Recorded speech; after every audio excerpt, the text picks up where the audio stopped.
जब से लागल बाड़े आपन घरे डोलिया कि बन के हमरा जिंदगी ए राजा कि बन के हमरा जिंदगी में आयल अंजोर बड़े सावर नगोर बाड़े हो। क्या बात कहाँ गइल ए जे बड़ो भैया होय देखो ए दादा निक बहुत सही जगह चुनल भैया। कहल जाला कि जे खेती करेला ओकरा के खेतीदार कहे जाला है न। ल हंसत काहे बारे रे भैया हंसला तो देख हमरा कुछ जब से आए तब से हम यही देख रहे हैं आप हमेशा हंसते जा रहे हैं। हंसे के दवाई खा के आइल बड़े हैं जे चौकी में रहेला ओकरा के चौकीदार कहे जाला। अरे वह सब केहू से कम नहीं खींचे जमीन पर बैठेला ओकरे के जमींदार कहे जाला। न सधैले बड़ा सही जगह बैठल बार। हाँ आई तनी दी तो तनी हम तब न मूड तनी बनाई हमरो कि जैसन सोचले रहनी वैसन पियावा मोर बड़े सावर नगोर बड़े हो। कि जैसन सोचले रहनी वैसन पियावा मोर बड़े सावर नगोर बड़े हो। रणवीर भैया के मतलब रणवीर जी के लिए कहना है कि थोड़े झरे हर पाता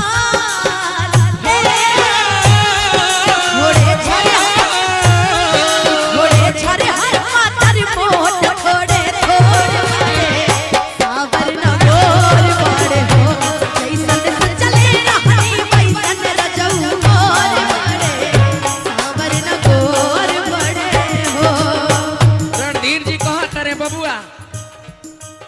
चीजवा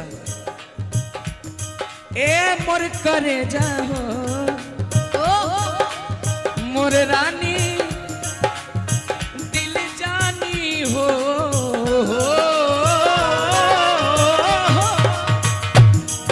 जैसन सोचले रहनी वैसन धनिया मोर बाड़ू हर की वैसन धनिया मोर बाड़ू। का हो भैया का आगे खत्म हर की ओइसन धनिया मोर बाड़ू हर की सावर नगोर बाड़ू हो। जैसन सोचले रहनी वैसन धनिया मोर बाड़ू सावर नगोर बाड़ू हो। और जब मैंने रणवीर जी को आज जब मैंने इनको बोला कि आप बहुत अच्छे हैं तो इन्होंने मुझे थोड़ा सा अपने से दूर कर दिया। इसलिए इनके लिए स्पेशली कहना है भैया तोर भुलाए खातिर गम तोर भुलाए खातिर गम दारू पी ले कैसे कहिए सनम का कहिए सनम कैसे जी ले कैसे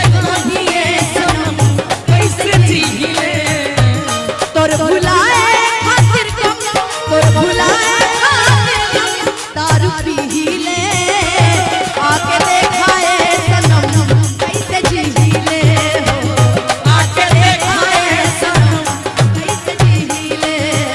कि जैसन सोचले रहनी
की धार, ना मोतियों के हार, ना कोई किया सिंगार, फिर भी कितनी सुंदर हो तुम, कितनी सुंदर हो, कितनी सुंदर हो तुम, कितनी सुंदर हो। मन में प्यार भरा और तन में प्यार भरा, जीवन में प्यार भरा, तुम तो मेरे प्रियवर हो, तुम तो मेरे प्रियवर हो।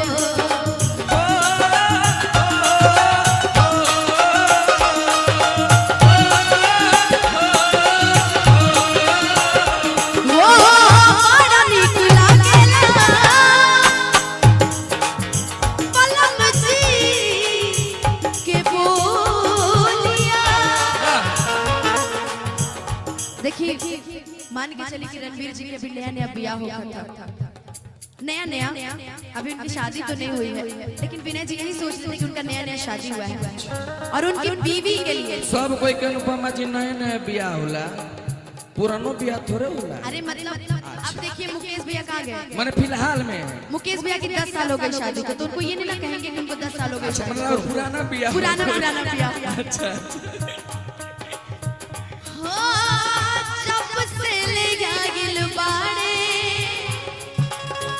आपन घरे डोलिया, जब से ले जागिल बाड़ा अपन घर डोलिया, जब से ले जागिल बाड़ा अपन घर डोलिया। आपके लिए स्पेशली ये ले ठीक है। रुकिए ना महाराज, दिल की बात दिल तक पहुंचने ही नहीं देते हैं आप लोग। तूने कितना टेम्पो ना बढ़ा दे उसन के दिल के बात बाहर ही निकल लेती। रणवीर जी प्यार से आवा, आप मुझे देखिएगा, मैं आपको। अब तो हम इधर होके नहीं नहीं, अरे आइए ना। तोहनी दोनों देखा देखी करो तो हम बीच में क्या करे मो, अच्छा ठीक है, कबाब में हंडी बनम हम। एक लाइन और आपके लिए बोलती हूँ मैं।